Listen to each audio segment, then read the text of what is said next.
Trump ने खुद पर होने वाले हमले को अपनी पूरी पार्टी को ख़त्म करने की साजिश करार दिया। ट्रंप का कहना है कि वो दुश्मनों के सामने नहीं झुकेंगे। इस दौरान ट्रंप ने पाकिस्तान के लिए बड़ी बात कह दी।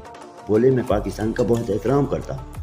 इन्होंने दावा किया कि पाक भारत एटमी जंग रुकवा कर लाखों जानें बचाएं, जिस पर पाकिस्तानी क़यादत ने उनका शुक्रिया अदा किया।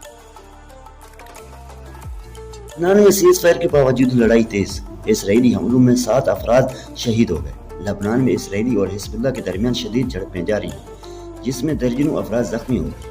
हिजबुल्लाह का दावा है कि इन्होंने इसराइली फौज को निशाना बनाया है और भारी नुकसान पहुंचाया है। फायरबंदी के बावजूद खत्ते में कशीदगी बरकरार है। वज़ीर-ए-आज़म शहबाज शरीफ की लाहौर आमद।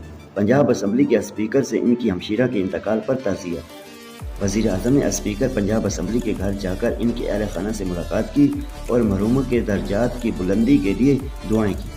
इस मौके पर वज़ीर-ए-आज़म का कहना था कि दुख की इस घड़ी में वो गमज़दा हैं और ख़ानदान के साथ बराबर के शरीक हैं। जंग के दौरान इसराइल और मुत्तहदा अरब अमारात के बड़े फौजी इत्तेहाद का इंकशाफ। अमेरिकी मीडिया का दावा है कि इसराइल ने अपना जदीद तरीन आयरन डोम सिस्टम फौजी पहली बार UAE में तैनात किया। इस दिफाई निज़ाम ने दर्जनों ईरानी मिसाइल हमलों को नाकाम बनाकर अमारात को बड़ी तबाही से बचा लिया। मुमालकत आसिफ अली ज़रदारी का चीन में चाय के बड़े ग्रुप का दौरा। सदर ज़रदारी ने चाय के पैदावार और बैन अल-अक़वामी मार्केट में इसकी तिजारत का जायज़ा लिया। इस मौके पर इन्होंने पाकिस्तानी वफ़द के हमरा जदीद प्लांट्स का मुआयना भी किया। सदर ने चीनी ग्रुप्स को पाकिस्तान में सरमायाकारी और मुश्तरका ताउन की दावत भी दी।